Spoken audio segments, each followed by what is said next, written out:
오늘의 데일리 뉴스레터에 오신 것을 환영합니다. 1. 작년에 주문한 K2 전차에 대한 폴란드의 반응.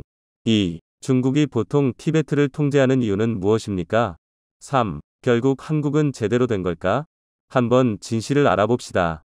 K방산이 다시 한번 기록을 갱신했다는 소식이 전해졌습니다.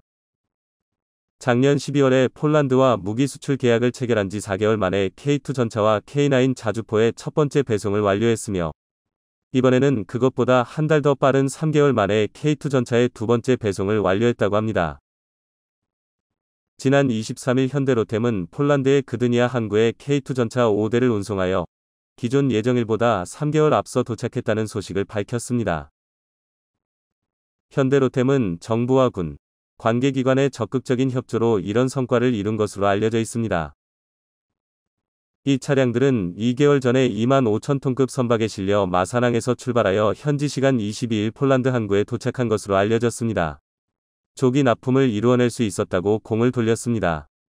지난해 9월 방위사업청은 K방산의 지속적인 품질 향상과 획기적인 수출 지원을 위해 국방부와 합동참모본부, 소요군, 국방과학연구소, 국방기술품질원, 국방기술진흥연구소, 방산업체 등이 모인 통합수출지원 그룹을 출범시켰었고 이에 하에 K2 전차 수출 전담 조직인 팀 K2를 꾸려 수출 후속 조치에 대한 실무적인 협의를 진행해 왔었습니다. 그리고 이번 K2 조기 납품 역시 팀 K2의 활약이 뒷받침되어 있었는데요. 국방부와 방사청, 군은 K2 전차 수출과 관련된 행정 절차를 간소화해 주었고 국방기술품질원은 신속한 품질 검사로 전반적인 출고 일정을 앞당기는 데 도움을 주었다고 합니다. 얼마 전 우크라이나의 레오파르트 2 지원을 결정한 폴란드의 전력 공백을 메우고 한국의 뛰어난 방산 역량을 과시하기 위해 조기 납품을 결정한 것으로 보이고 있는데요. 현대로템 관계자에 따르면 폴란드 현지에서도 K2 전차의 조기 납품에 매우 인상적이라는 말과 함께 한국의 도움에 감사 인사를 받았다고 합니다. 현대로템의 K2 전차뿐만 아니라 한화에어로 스페이스의 K9 자주포 12대 역시 도착했었는데요. K9 자주포의 경우 이번에 도착한 물량이 벌써 3차 출하분입니다. 지난해 10월 24문을 출하한 뒤 12월에 12문을 공급했었고 이날 추가로 12문을 공급하면서 폴란드가 보유한 K9 자주포는 총 48문이 되었고 K2 전차는 15대가 되었습니다. 폴란드 군비청 대변인은 트위터를 통해 후반기에도 추가 물량이 공급될 예정이라고 전했습니다. 또 한 번 미친 듯한 배송 속도를 보여준 한국에게 폴란드 네티즌들이 찬사를 보내오고 있습니다. 한국의 신속한 무기 공급을 기반으로 폴란드는 빠르게 군을 강화시켜 나가고 있습니다. 지난주 폴란드에서 열린 병역 박람회에서 전시된 K2 전차와 K9 자주포가 대대적으로 전시되었고 수많은 폴란드 시민들이 그 앞으로 몰려들었습니다.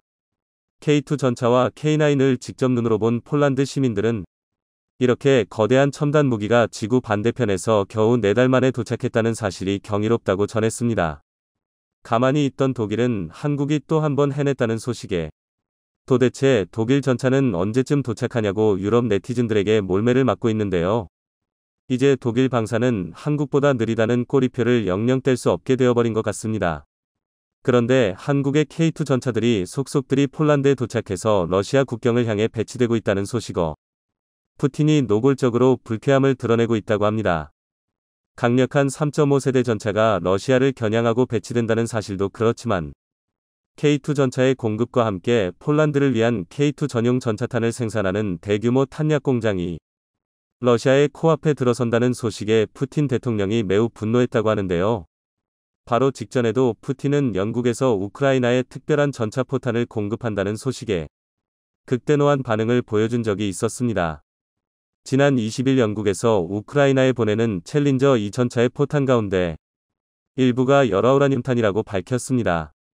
이 사실이 발표되고 바로 다음 날인 21일 푸틴 대통령은 중국 시진핑 주석과의 정상회담을 마치자마자 영국이 실제로 열화우라늄탄을 제공할 경우 서방이 핵무기를 사용했다 판단하고 이에 상응하는 대응을 할 것이라며 강력하게 반발하고 나섰었습니다. 사실상 서방과 러시아의 핵충돌이 일어날 수 있다고 경고한 것이었죠. 그런데 열화우라늄탄이 무엇이길래 푸틴이 이렇게 극렬한 반응을 보여주고 있는 것일까요? 열화우라늄탄이라는 이름대로 포탄에 방사능 물질이 들어가기는 하지만 그렇다고 적중하는 순간 핵폭발을 일으키는 핵포탄은 절대 아닙니다. 열화우라늄은 핵무기 제조나 원자력 발전용 연료 생산 과정에서 부산물로 발생하는 물질로 철이나 납보다 훨씬 무겁고 밀도가 높아 미국과 러시아 등 핵무기를 생산할 능력을 갖춘 국가들에서는 날개 안정분리 철갑탄 APDSFS의 관통자로 사용하고 있습니다. 사실 열화우라늄의 강도나 밀도만을 보면 또 다른 관동자 재질인 텅스텐과 큰 차이가 있는 것은 아닌데요. 열화우라늄탄이 특별한 이유는 일반적인 금속 재질로 제작된 전차탄보다 압도적인 장갑 관통력을 보여주기 때문입니다. 열화우라늄탄이 압도적인 관동력을 가질 수 있는 이유는 열화우라늄 탄이 날아가면서 발생하는 특유의 자기첨예화 현상 때문인데요. 일반적인 금속 전차탄의 경우 포탄이 장갑판에 충돌하게 되는 순간 발생하는 높은 열로 인해 포탄의 끝부분이 연해지면서 뭉툭하게 뭉개지기 때문에 관통력이 떨어지게 됩니다. 이는 가장 단단한 텅스텐탄에서도 발생하는 문제이죠. 하지만 열화우라늄은 열전도도가 낮기 때문에 첨단부의 일부만이 녹아내리면서 벗겨져 나가 뾰족한 형상이 장갑을 뚫는 순간까지 유지되어 관통력 손실이 발생하지 않게 됩니다. 이러한 특징 때문에 열화우라늄탄은 전차 대 전차전의 결전병기로 여겨지고 있는데요. 안 그래도 만만치 않은 우크라이나가 열화우라늄탄까지 보유하게 된다면 러시아 기갑부대의 끝장나 버리게 분명하기에 푸틴이 핵무기라고까지 말하며 강력하게 반발했었던 것입니다. 푸틴이 한국 전차들이 폴란드에 배치된다는 소식에 진저리를 치는 이유 중 하나도 바로 이 열화우라늄탄 때문인데요. 당연히 강력한 화력을 사랑하는 민족인 대한민국에서도 이미 80년대에 열화우라늄탄 연구를 진행했었고 열화우라늄탄용 금속우라늄 합금을 개발하여 시제품까지 제작하는 데 성공했었습니다. 하지만 원자력의 군사적 사용을 금지하는 한미 원자력 협정에 걸려 결국 우라늄 합금으로 제작된 관동자 시제품은 전량 폐기되었고 연구는 급하게 종결되어야 했었습니다. 하지만 못하게 한다고 해서 네 알겠습니다 하고 포기할 한국인들이 아니었죠. 열화우라늄을 못쓰게 한다면 텅스텐으로 열화우라늄과 같은 효과를 내면 되지 않겠냐는 발상으로 텅스텐 중합금 관동자를 연구하기 시작했었는데요. 국내 유일의 종합탄약 생산기업 풍사는 최신 다단열 처리 기술 및 미세조직 제어 기술을 통해 텅스텐 관동자가 마치 열화우라늄탄처럼 자기첨예화가 일어나도록 만드는 데 성공하였습니다. 이 자기첨예화 기술이 적용된 K2 날개 안정분리 철갑탄은 열화우라늄 수준의 관동력을 자랑하게 되었는데요. 그동안 날개 안정분리 철갑탄 기술은 독일과 한국이 대등한 수준이라고 여겨져 왔었지만 이 결과물로 인해 텅스텐 관동자 기술만큼은 한국이 최고라고 인정받게 되었습니다. 이렇게 탄생한 자기첨예화 기술이 적용된 국산 120mm 날탄인 K276은 최소 600mm가 넘는 관통력을 가지게 되면서 K1A 전차의 화력을 극대화시킬 수 있었습니다. 그리고 자기첨예화 기술뿐만 아니라 복합재 이탈피와 SCDB 장약 기술이 적용되어 발전된 형태의 포탄이 바로 K2 전용 포탄으로 제작된 K79인데요. 이탈피, 사보트, 란 날개 안정분리 철갑탄의 핵심 부품으로 관통자를 감싸고 있는 껍질을 말합니다. 이탈피는 장약의 추진력을 온전히 받으면서 포구를 이탈한 순간 관동자에서 빠르게 벗겨지며 추진 에너지를 관통자에 전달하는 역할을 하는데요. 이탈피가 가벼우면 가벼울수록 관통자의 추진 에너지가 고스란히 전달되어 관동력을 증대시킬 수 있기에 초경량 고강도 복합재 이탈피를 개발하기 위한 연구가 진행되어 왔었고 결실을 맺어 K79 포탄에 적용될 수 있었습니다. 또한 SCDB 장약은 온도 둔감화 물질을 표면에 도포하여 대기 온도의 영향을 덜 받아 저온에서도 포탄의 속도가 떨어지지 않으며 포신의 무리를 덜어주어 연사 속도를 늘리는 게 가능합니다. 이러한 기술들까지 적용된 K79 포탄의 정확한 관통력은 기밀사항이지만 최소 700mm에서 800mm 이상으로 추정되고 있으며 이는 미국의 에이브람스 전차용 열화우라늄 날탄인 M829A3의 관통력과 맞먹는 수치입니다. 사실상 현존하는 최강의 관동력을 가진 전차탄이라는 소리이죠. 이 강력한 화력 덕분에 러시아의 5세대 전차 아르마타를 확실하게 잡을 수 있는 3대 전차 중에 K2 전차가 꼽히기도 했었습니다. K2 전차의 전용탄은 이뿐만이 아닌데요. K2 전차 전용으로 개발된 다목적 고포탄 히트 MPK80은 다목적 신관을 장착하여 폭발할 타이밍을 설정할 수 있으며 보병과 장갑차를 상대로 매우 효과적인 포탄인데요. 무엇보다도 고각 발사를 통해 전차의 천적이라 불리는 공격 헬기를 잡는 것도 가능합니다. K2 전차가 대공사격 모드에 들어가면 조준경을 통해 거리 정보가 신관에 입력되고 발사된 포탄이 공격 헬기에 인접하게 된 순간 근접 신관이 작동. 탄체 전체가 동시에 폭발하며 사방으로 파편을 날려보냅니다. 이 무시무시한 K2 전차용 전차탄들은 폴란드의 요청으로 폴란드 현지에 세워지는 포탄 생산 공장에서 생산될 예정으로 현재 풍산 측과 탄약 공장 건설을 위한 협상을 진행하고 있는 상황입니다. 폴란드에서는 이 공장에서 연간 10만 발이 K2 전차탄을 생산할 수 있는 능력을 갖출 것을 요구했다고 하는데요. 우크라이나로 향하는 전차 포탄 중 일부만 열화우라늄탄이 포함되어 있다는 소리에도 펄쩍 뛰었던 러시아가 이를 능가하는 관통력을 가진 한국의 텅스텐 날탄 10만 발이 폴란드에서 직접 생산될 예정이라고 하니 기겁하지 않을 수가 없는 소식이었죠. 러시아가 얼마나 궁지에 몰렸는지는 이번 중국과의 정상회담을 보면 알 수 있는데요.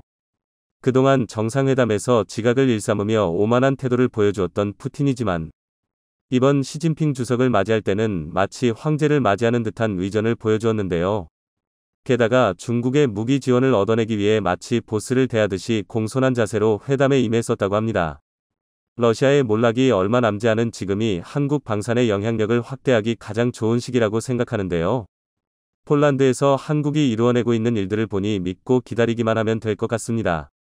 민군관이 하나가 되어 일사불란하게 움직이고 있는 K방산 특공대가 더 기쁜 소식을 들고 오리라 기대해봅니다.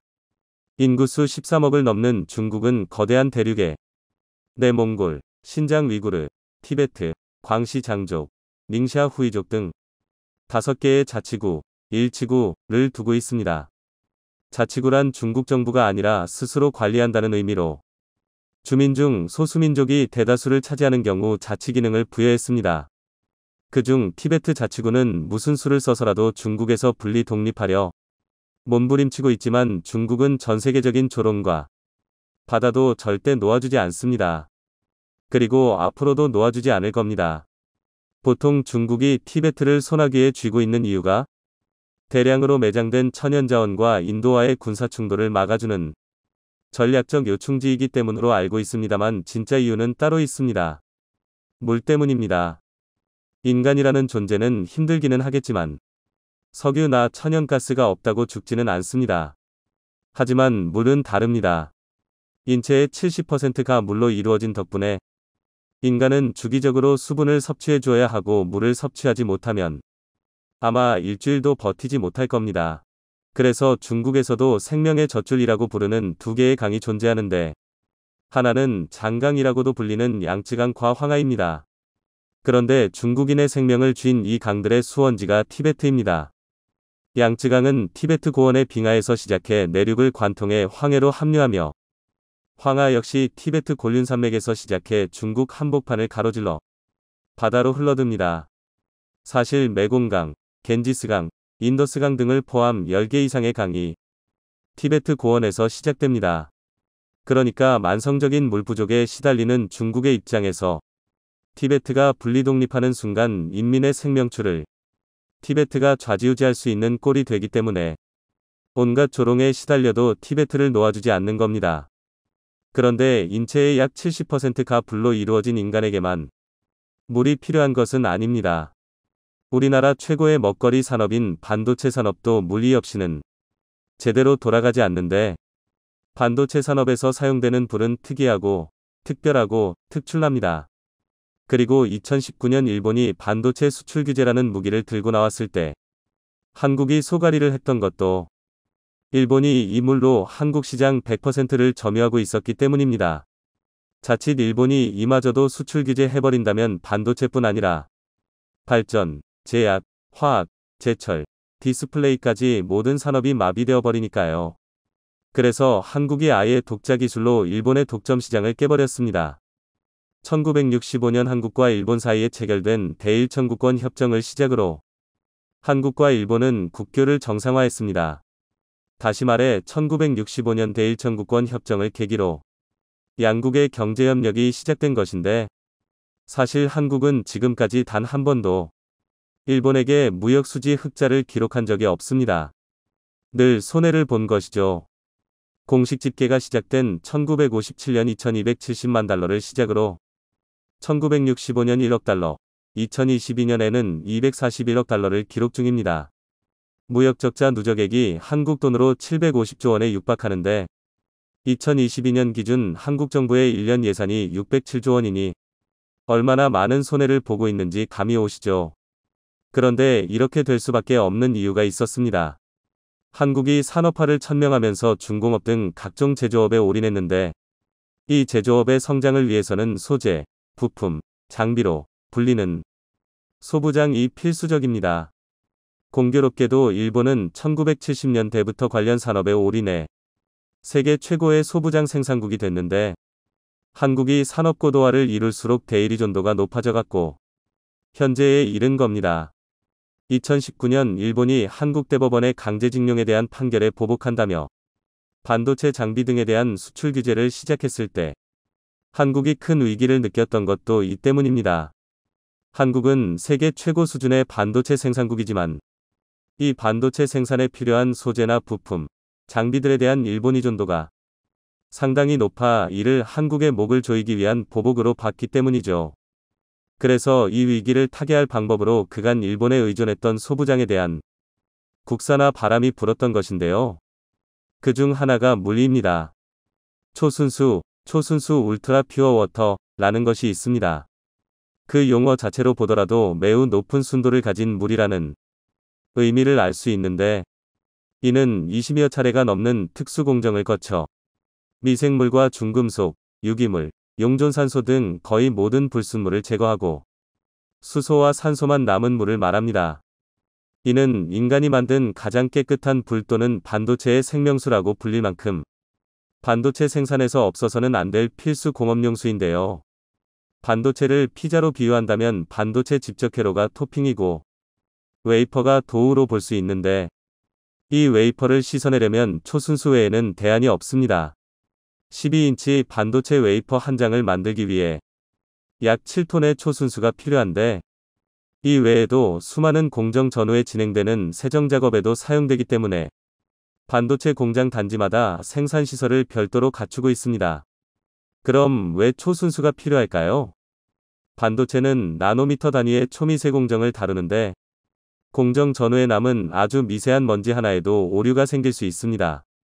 그래서 각 공정 사이사이 초순수를 이용해 웨이퍼를 세척하는 과정을 거치면서 반도체 생산성, 즉 수율을 높일 수 있죠. 순수는 비단 반도체 생산에 서만 필요한 것은 아니고 태양광전지나 LED 등을 제조할 때도 사용되는 보편적인 공업용수로 여과, 역삼투, 탈기, UV 산화, 이온 교환 등 총 25단계의 공정이 필요하다고 알려졌습니다. 그런데 문제는 한국은 전 세계에서 가장 많은 반도체를 생산하는 국가인 만큼 초순수 수요는 높은데 한국의 초순수 공정 설계 분야에서는 시장 점유율을 0%라는 점입니다. 즉, 세계에서 가장 많이 사용하는 국가지만 직접 만들지 못하는 겁니다. 이 분야 최고 기술력을 보유한 국가는 일본으로 관련 기술 특허 71%를 보유하고 있고 우리나라 시장 100%를 점유하고 있습니다. 그렇다 보니 초순수 설비가 고장 나도 일본 기술진을 직접 모셔와야 수리가 가능할 만큼 의존도가 매우 높았죠. 한편 2019년 일본의 반도체 장비 수출 규제 문제가 수면 위로 떠오르며 위기감이 고조됐을 때 한국 정부는 이에 대한 대응책 마련에 고심했습니다. 그리고 2년 만에 초순수 국산화를 추진하기 시작했는데요. 환경부는 한국수자원공사, 한국환경산업기술원과 함께 고순도 공업용수 설계 시공 운영 통합 국산화 기술개발 사업에 착수했죠. 국산 기술을 활용해 초순수를 직접 개발해 공급하겠다는 겁니다. 1단계 사업으로 2025년까지 450억 원을 투입해 생산 플랜트의 설계, 시공, 운영 기술뿐 아니라 탈기막, 자외선산화 장치, 이온 교환수 등 핵심 장치 3종를 국산화하는 것을 목표로 하는데요. 그리고 마침내 작년 말 국내 기술로 설계 및 시공한 실증 플랜트를 웨이퍼 제조회사인 SK실트론 구미 공장 부지에 구축했습니다. 현재 1200톤을 생산하는 1라인이 시운전 중에 있는데 여기에 사용된 핵심 장비 및 기자재는 외국산 장비를 사용했고 추가 1200톤을 생산하게 될 2라인은 1라인 초순수의 품질 검증을 마친 뒤 국산 장비를 사용해 구축할 예정입니다. 이로써 2025년까지 하루 2400톤의 초순수를 생산해 SK 실트론에 직접 공급하는 것이 목표인데 이를 통해 공정 설계 및 운영 기술의 100%, 시공 기술 및 핵심 기자재의 60%를 국산화한다는 방침을 내세웠는데요. 이렇게 국내에서 초순수를 생산하게 되면 반도체뿐 아니라 제약, 바이오, 정밀화학 등 고부가가치 산업에서 광범위하게 사용할 수 있습니다. 이렇게 차츰차츰 한국산 기술로 만들어가다 보면 다른 나라의 자존심 굽히지 않아도 되고 더불어 수출까지 기대할 수 있으니 부디 계획한 대로 목표를 이뤘으면 좋겠습니다.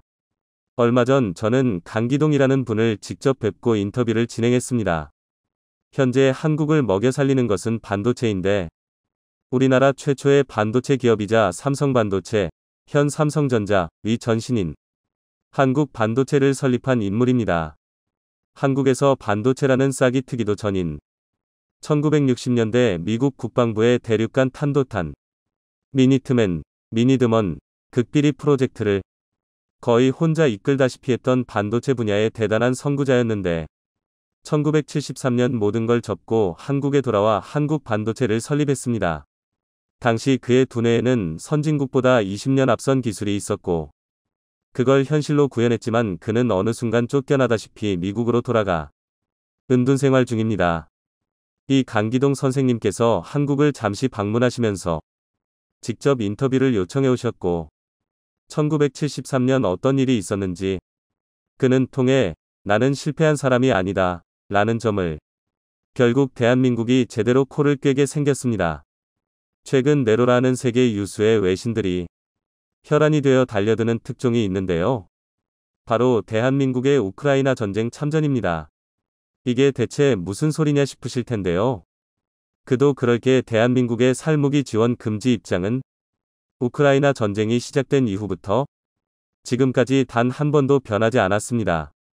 그럼에도 불구하고 유력 외신들은 심심하면 대한민국의 우크라이나 전쟁 개입을 기정사실인 것처럼 보도해왔습니다. 심지어 최근에는 폴란드가 대한민국의 허락을 받아 K9 자주포를 우크라이나에 지원했다는 논란까지 터졌는데요. 그래서 준비했습니다. 오늘은 어째서 국제사회가 이토록 대한민국을 우크라이나 전쟁에 끌어들이지 못해 안달인지 알려드리겠습니다. 얼마 전 대한민국 국방부는 느닷없는 소동에 진땀을 빼야 했습니다. 폴란드가 우크라이나에 막대한 숫자의 자주포를 지원할 수 있었던 뒷배경에 대한민국이 있다는 외신 보도가 나왔기 때문인데요. 더군다나 우크라이나 전쟁을 깊이 있게 다루는 유명 외신들이 앞다투어 대서특필하면서 논란의 규모는 더욱 커졌습니다. 해당 보도는 대한민국의 승인이 있었기에 폴란드가 자체 생산한 AHS 크라프 자주포가 우크라이나에 지원될 수 있었다고 주장하고 있는데요. 덧붙여 이는 사실상 우크라이나 전쟁에 대한 우회 지원이며 대한민국이 보다 직접적으로 참전해야 한다고 강조하고 있습니다. 우크라이나 전쟁에 대한 우리 국방부의 정책이 어떻든 간에 상당히 설득력 높은 주장이긴 한데요. 크라프가 비록 메이드 인 폴란드 자주포긴 하지만 가장 중요한 차체 부분에 대한민국의 K9 차체를 사용하고 있기 때문입니다. 다른 장비로 대체 가능한 작은 부품도 아니고 K9 차체를 통째로 쓰고 있는 만큼 만약 대한민국이 분쟁 지역 수출 금지를 들이밀었다면 폴란드가 크라프를 우크라이나에 지원하는 게 불가능했을 텐데요.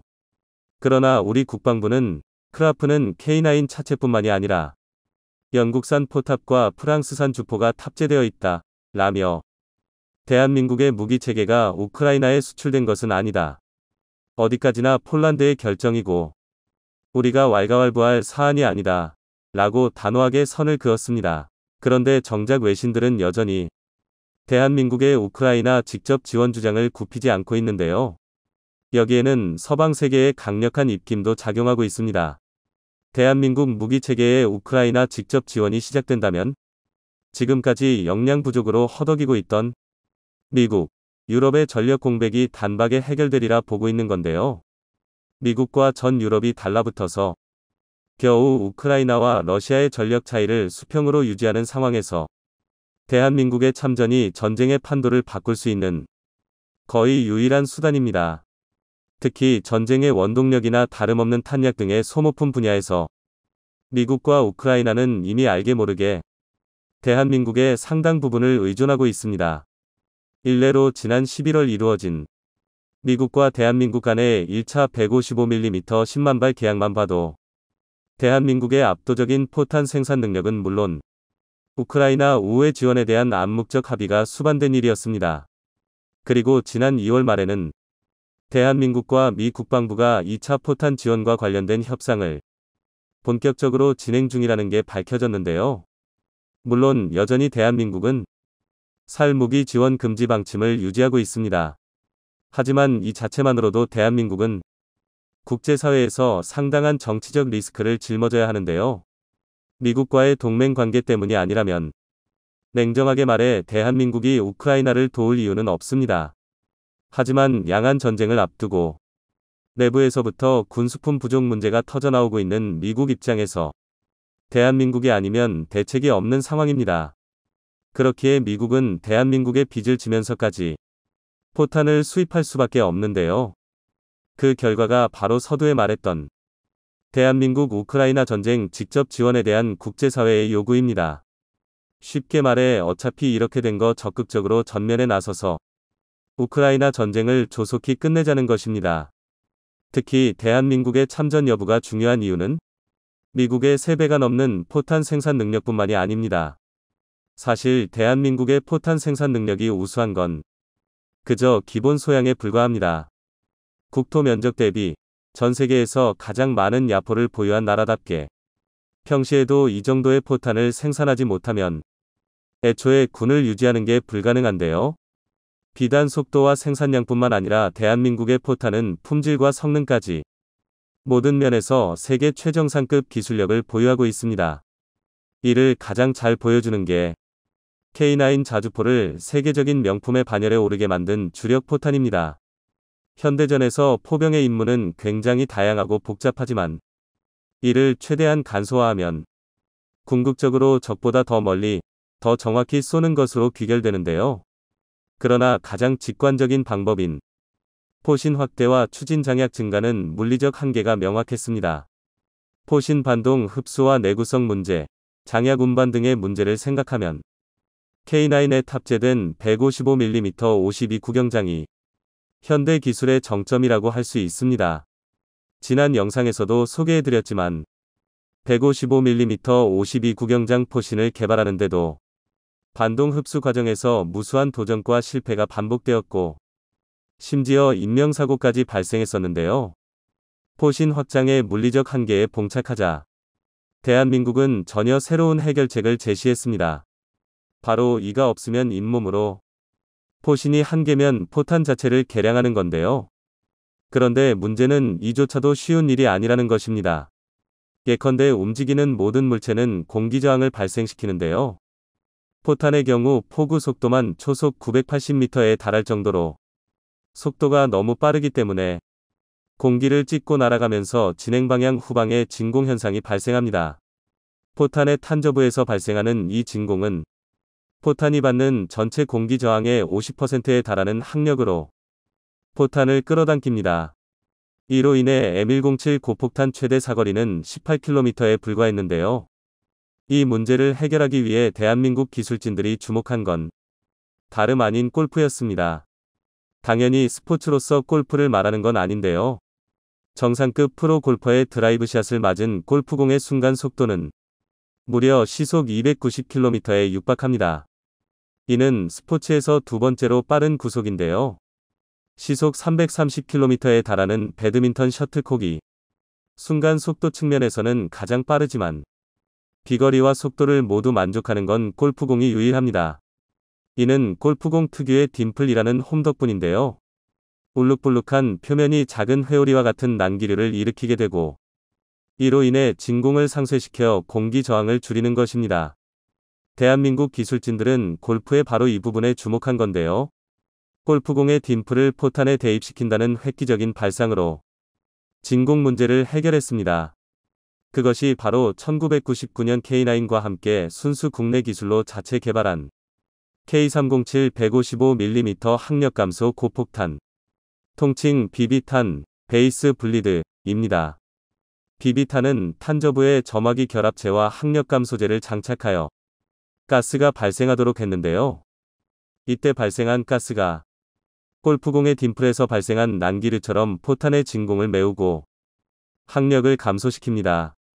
이 덕에 K9 자주포는 한계를 깨부수고 최대 40km의 사거리를 확보할 수 있게 되었는데요. 하지만 이 정도로는 세계 최정상의 자리를 유지할 수 없었을 것입니다. 대한민국의 K9 자주포와 포탄 기술은 분명 1999년부터 세계 최정상이었지만 폭발적인 성장을 하는 방산 시장에서 고착화되면 도태될 수밖에 없는데요. 20여 년이 넘는 시간 동안 대한민국은 가만히 있지 않았습니다. 바로 2020년 실전 배치된 K315 복합추진 사거리 연장 고폭탄입니다. 통칭 K315 헬압탄이라고 부르는 복합추진탄은 로켓 추진 방식과 항력 감소 방식을 결합한 완전 새로운 개념의 포탄입니다. 로켓 추진 포탄은 탄저부에 추가 추진체를 달아 비행 중 2차 추진력을 얻는 방식인데요. 말은 쉬워 보이지만 그만큼 내부 장약을 줄일 수밖에 없기 때문에 늘어난 사거리만큼 의력은 약해지는 게 단점입니다. 우리 기술진들은 이를 해결하기 위해 로켓 추진과 항력 감소의 원리를 결합했는데요. K315 헬압탄 단면부를 보면 탄저부에 가스를 발생시키는 항력 감소제와 2차 추진력을 발생시키는 로켓 추진제가 모두 들어있음을 알 수 있습니다. 그 덕분에 K315 포탄은 포탄이 비행하면서 받는 탄저부 항력의 대부분을 상쇄시킨과 동시에 공중에서 한 번 더 로켓을 점화시켜 최대 54km의 사거리를 확보할 수 있게 되었습니다. 이는 현재 전력화된 자주포와 포탄 조합 중 전 세계에서 최장거리인데요. 심지어 K9이 아니라 다른 자주포라 하더라도 K315 헬압탄을 사용하면 동급 대비 사거리를 비약적으로 향상할 수 있습니다. 더군다나 대한민국의 포탄은 나토 표준 규격을 사용하고 있으니 우크라이나에 지원된 서방 자주포라면 어떤 종류든 대한민국의 K315 헬압탄을 넣고 방아끈을 당기기만 하면 사거리 연장의 꿈을 이룰 수 있습니다. 이러니 기를 쓰고 대한민국을 끌어들이려는 건데요. 게다가 여기서 끝이 아닙니다. 포방부라는 별명답게 대한민국은 포병이 꿈꾸는 온갖 가능성을 실현하고 있는데요. 심지어 사거리를 위해서라면 당연히 포기해야 한다고 여겨지던 명중률에서도 압도적인 성능의 신형 포탄을 개발했습니다. 일명 곡사포용 관측탄인데요. 아주 쉽게 설명해서 자주포에서 발사하는 카메라입니다. 관측탄 안에 내장된 자탄이 비행 중에 분리되고 이후 허공에서 채공하며 표적에 대한 사진 정보와 관측 정보를 실시간으로 전송하는 것입니다. 관측탄의 개발로 인해 명중률 문제를 획기적으로 개선할 수 있게 되었는데요. 실제로 관측탈 공동연구팀이 제출한 보고서에 따르면 기상 환경을 달리한 1600회의 모의 실험에서 평균 9분 이상 비행에 성공했고 약 40장의 현장 사진을 실시간으로 전송하는 데 성공했습니다. 게다가 당시 K9 자주포가 발사한 관측탄이 보내오는 정보로 수정 사격을 가하자 단 한 번의 사격으로 목표물의 50%를 파괴할 수 있었습니다.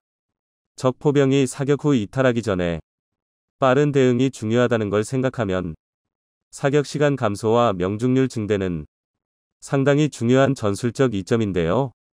이처럼 대한민국은 지난 수십 년간 축적한 기술력으로 자주포뿐만 아니라 포탄 수출 강국으로도 자리매김하고 있습니다. 오죽하면 폴란드는 아예 현지에 대구경 탄약 공장까지 건설해달라고 요청하고 있는데요. 대한민국 무기체계를 잔뜩 수입한 만큼 이참에 우리 포탄도 적극적으로 도입하겠다는 것입니다. 게다가 폴란드가 요청한 탄약 공장은 연간 10만 발 생산도 거뜬할 정도로 대규모인데요. 독일 최대 군수업체인 라인메탈조차 대구경탄 생산 능력이 기껏해야 연간 7만 발이 한계라는 걸 생각하면 얼마나 큰 규모인지 짐작이 가실 겁니다. 폴란드 현지에 탄약 공장이 건설된다면 유럽 전역에 대한민국 포탄이 보급되는 건 시간 문제인데요.